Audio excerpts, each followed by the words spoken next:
Foundations before fixes. Why modern health starts way too late.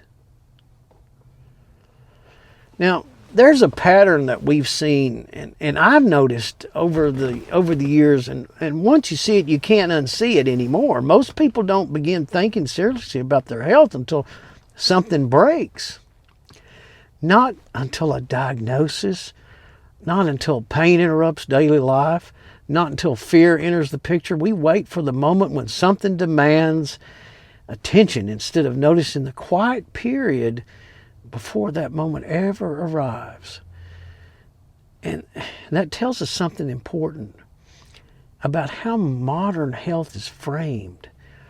Why live in a world that rewards reaction, not preparation, intervention, not foundation, fixes, not structure?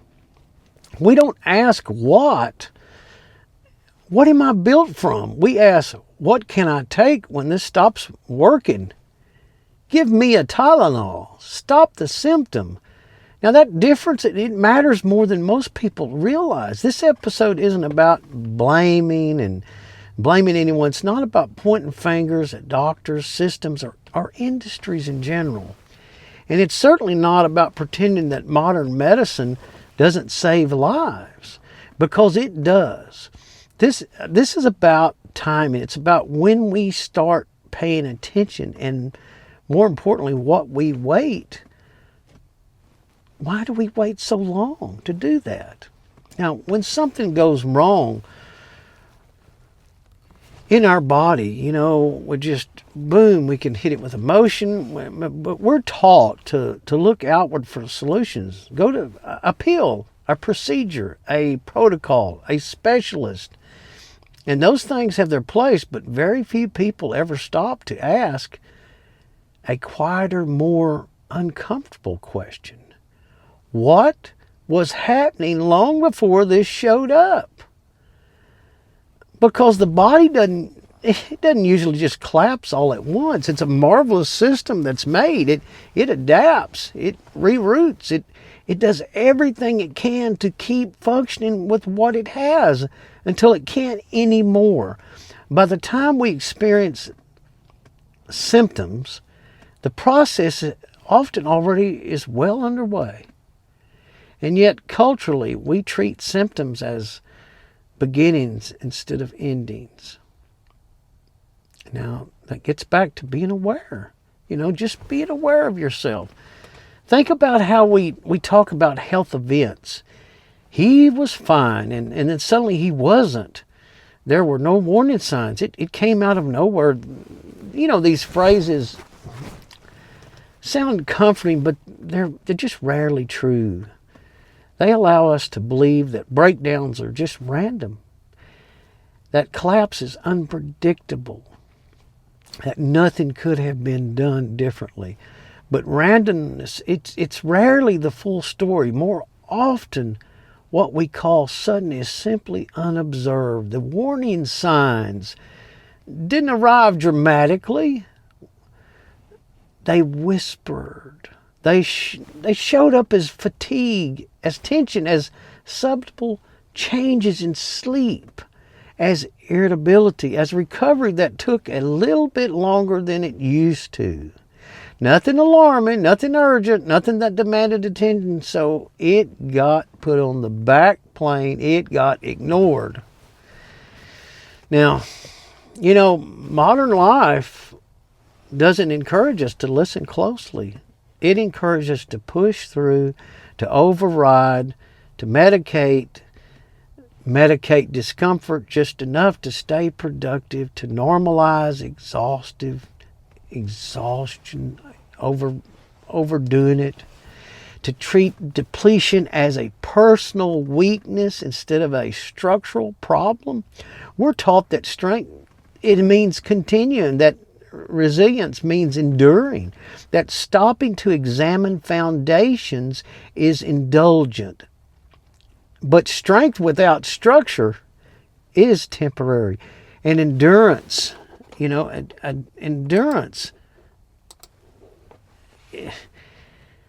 endurance without replenishment always has a big, huge cost. The body keeps track even when we don't. It knows. And what's interesting is that this way of thinking isn't universal across history. There was a time when people thought about the body less as a machine that needed fixing and more as a structure that needed maintenance. They paid attention to the rhythms, to recovery, to materials, to balance. They didn't have advanced imaging, MRIs. They didn't have lab panels, the way we do right now. All this, but what they did have, they observed carefully. They noticed patterns over years, not weeks. They noticed what weakened people slowly. They noticed what strengthened people quietly. And that mindset didn't disappear because it was wrong. It disappeared because it didn't scale well enough into a fast, industrialized world. And today we're incredibly good at interviewing and intervening and jumping into something late in the game. We're excellent at crisis response. We're real skilled at emergency repair. We're powerful when something is already broken, but we're remarkably poor at maintaining the foundations, and that's not a moral failure. It's a cultural failure. We've built systems around reaction, not preservation. Insurance reimburses everything. It fixes everything. It's not prevention. Attention flows toward dramatic outcomes, not quite preparation. Marketing, we get into that. It favors excitement, entertainment, not consistency. So naturally, most people never learn how to think in terms of true foundations. And they don't produce dramatic anything. And they don't offer instant feedback. They don't feel urgent until they're gone. Foundations are born by design. And yet they're the only reason anything stands. In construction, no one argues this at all.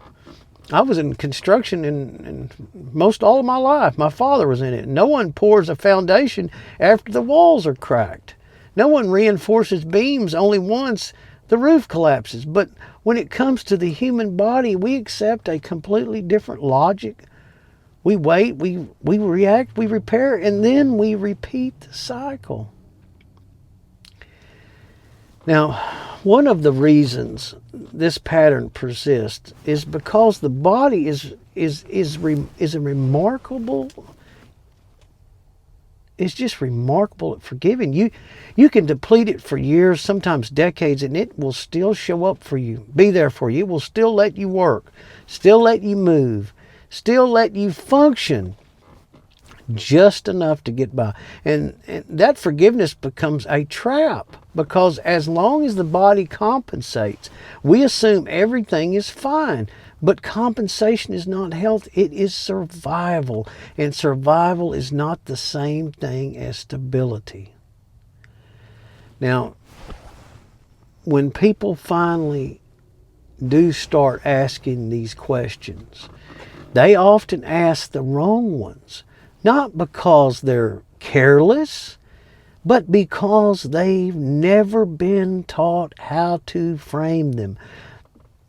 They ask, what supplement should I take? What diet fixes this? What protocol reserves that? Those questions come after the problem. A more useful question comes earlier. What am I slowly running out of? That question shifts everything. It moves the focus from fixes to materials. Now, from intervention to the structure, from reaction to responsibility. And that's where real prevention begins. Quietly, consistently, without drama. Now, I didn't arrive at this. I didn't arrive at this way of thinking overnight. I'm continuing to evolve to this day. I'm learning. And like most people, I didn't start paying attention until loss made it unavoidable. Until people I loved were suddenly gone. Until questions appeared that couldn't be answered with quick explanations. Until normal no longer felt reassuring. That's when I realized something is up, and something is very important we're missing here. Most people aren't careless with their health. They're uninformed about the timing. Now, that's just what I've come up with right now, and it seems very reasonable. They start just too late, not because they don't care, but because no one ever taught them or advised them when to start caring. So, this is why modern health conversations often feel disconnected from real life. They start at the point of fear. They begin with urgency. They focus on outcomes instead of origins. But, wisdom doesn't usually announce itself in emergencies. It lives in the quiet realm. Unremarkable decisions made long before anything breaks. And that's what this series is really about. Not fixing what's already shattered, but learning to notice what's slowly weakening while there's still time to support that. This is important. And as I say again, we need to be the captain of our own ship, and we've got to have a good compass. And to have a good compass, you got to know how to use it. You got to know what direction to go, It's very important. Now, also, I want to tell you, there's another reason foundations get ignored, and I think, and it's less obvious than speed or convenience. Foundations don't market well. You can't easily sell something that works quietly over decades. You can't dramatize prevention. You can't create urgency around something that asked for patience. Most systems that surround us today are built around visible problems and visible solutions. They respond to breakdowns, not slow erosion. They react to alarms, not whispers, and the body, unfortunately, it whispers. And that's what we try to get first. We want to hear those whispers telling us. Now, when you look closely, many of the things we call modern health, the modern health problems in general, aren't new problems at all. They're old problems that used to unfold slowly, now unfolding faster. The difference isn't human biology. The difference is environment. Faster pace, higher stress, lower recovery time, less mineral density overall. There we are with minerals.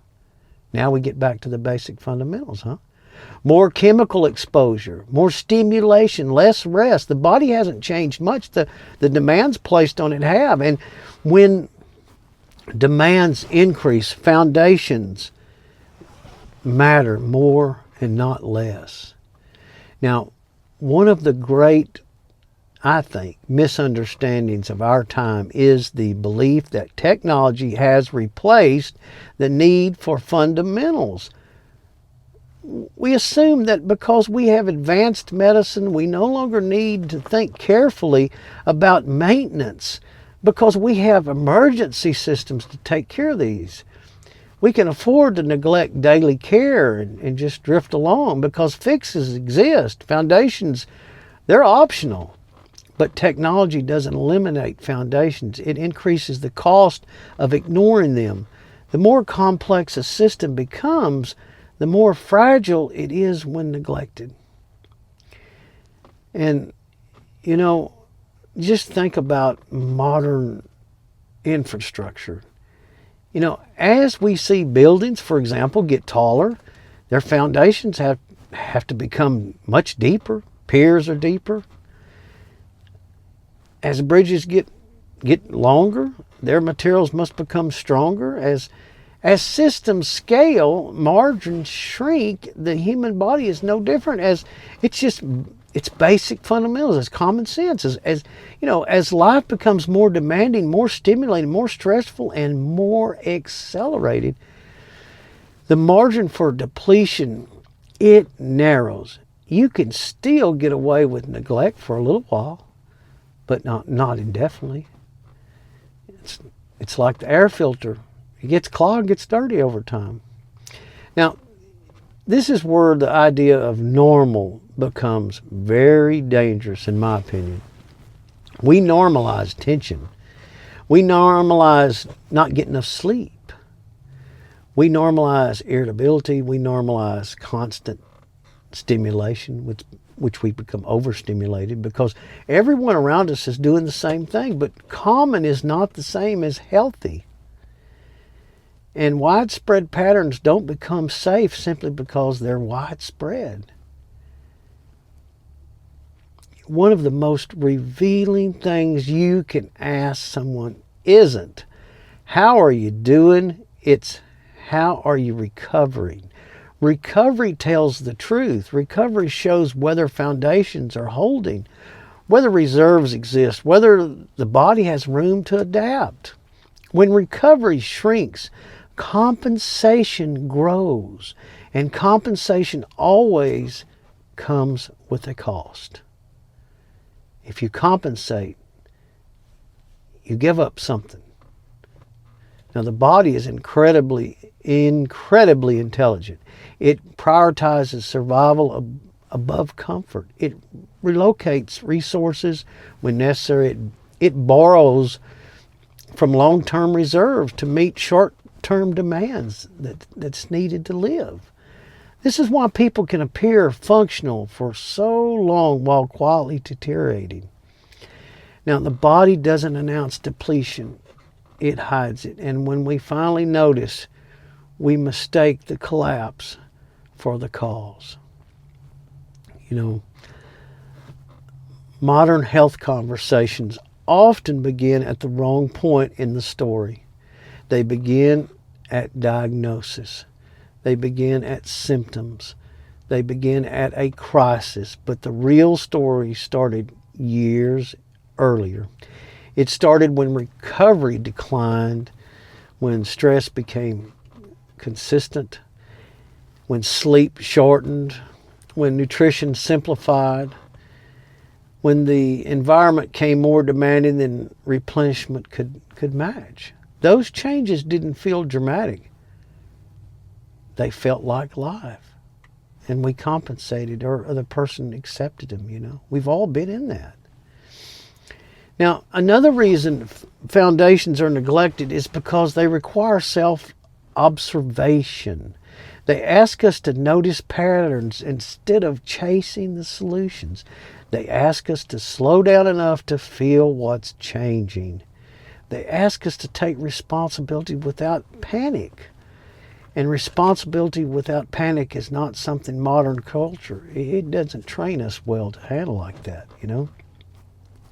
We're taught about urgency. We're taught fear, emotion. We're taught reaction quick. But awareness is quieter than fear. And quieter things are easier to ignore. Now, when people finally do begin looking at foundations, it's often because something has frightened them, scared them, you know. A health scare, a diagnosis, a sudden loss, an unexpected outcome. Fear wakes attention, you know, makes them jump up and take notice. But fear is a poor long-term teacher, you know. The goal isn't to stay afraid. The goal is to stay attentive. Now, this is why I keep returning to the idea of timing. Not what we do, but when we start doing it. Foundations don't need to be perfect.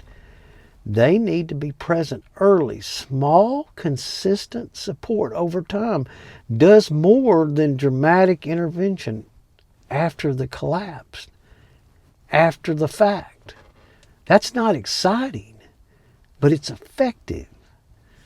Now, if you look back through history, many earlier approaches to health were built around observation rather than just intervention. People paid attention to how they felt over seasons. They noticed what drained them.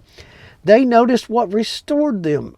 They respected the limits, not because they were weak, but because they were observant. They acknowledged what they seen. That mindset didn't vanish because it was wrong. It vanished because it didn't fit a world that rewards the chase, the high speed. Now, in a fast world, slow wisdom gets drowned out by the speed of noise. But the body doesn't care about the speed. It cares about balance. It responds to what it receives over time, not to what we promise later. You can't negotiate with biology. You can only work with it. You can only work with the system. Now, this is where I think foundations quietly, they reassert themselves no matter how advanced medicine becomes, no matter how many protocols exist, no matter how sophisticated diagnostics get. The body is still built from materials, still governed by rhythms, still dependent on recovery, still subject to depletion that really hasn't changed in thousands and thousands of years. So, the tragedy isn't that many people never realize this until it's too late. It's sad, and we've all been participants in that. We're just trying to wake up now. I'm still participating, but I'm trying to evolve now. And it's not because we don't care, but it's because we were taught to look in the wrong places. We were taught to wait for alarms instead of listening for the whispers. This series, it isn't about rejecting modern medicine at all. And it's about restoring sequence, prioritizing foundations first, fixes second, attention before intervention, maintenance before repair. I really think that order is what matters. And once you aware of it, once you see it, you start to notice how many problems are framed backwards. And we ask, what can I do now? Instead of, what should I have been supporting all along? That second question, it's not meant to create regret or guilt. It's meant to create clarity. Because clarity gives you something far more valuable than certainty. It gives you the direction toward optimizing things. Now, in the next part of this conversation, I want to talk more concretely about what foundations mean, not in terms of lists or protocols, but in terms of materials, balance, quiet depletion. Because once you understand that, prevention stops feeling vague, and responsibility, I think, stops feeling overwhelming. I think it's really important. I think that we do get overwhelmed, but I think, as we've said before, we're overwhelmed with the many distractions and chaos that's in modern life. Now, again, when we talk about foundations, it's easy for the mind to drift toward abstraction. Big ideas, general principles, vague notions of taking better care of ourselves, But remember, foundations aren't abstract. They're practical. They're physical. They're measurable over time, even when we don't measure them formally. Now, foundations are what the body quietly depends on every single day. Now, one of the reasons I think people struggle with this concept is because foundations don't announce themselves. You don't feel strong bones. You don't feel balanced minerals. You don't feel resilient connective tissue. You feel the absence of those things when they're gone. That delay creates, I think it creates confusion. People assume that if something matters that they should feel it working, but many of the most important systems in the body do their job. They do it. It seems to work silently until it can't. Now, this is why the body is often misunderstood. It's not dramatic. Now, hear me really well. This is something that really impresses me. It's patient. It adapts quietly. It compensates skillfully. And because of that, we mistake compensation for health. But compensation is simply the body doing the wonderful best it can do with limited resources. That's not a moral failure. That's just the biology. And I think if there's one idea I really want to emphasize for myself and everyone listening in this episode, it's this: the body is not fragile. It's very forgiving, and that forgiveness buys us the time, but it does not erase the consequences. Every year of depletion still counts. Every period of chronic stress still leaves a mark. Every phase of neglect still shapes structure. We just don't see it immediately. Now, this is where responsibility enters this conversation. Now, it's not as blame, but as dignity. Responsibility doesn't mean perfection. It doesn't mean obsession. It doesn't mean living in fear of every stinking symptom. It means choosing to pay attention while there's still room to adjust. Make that adjustment. It means respecting the body enough to support it before it demands attention, for it has the crisis. Now, modern culture often frames responsibility as a burden, but responsibility, when understood correctly, is actually freedom.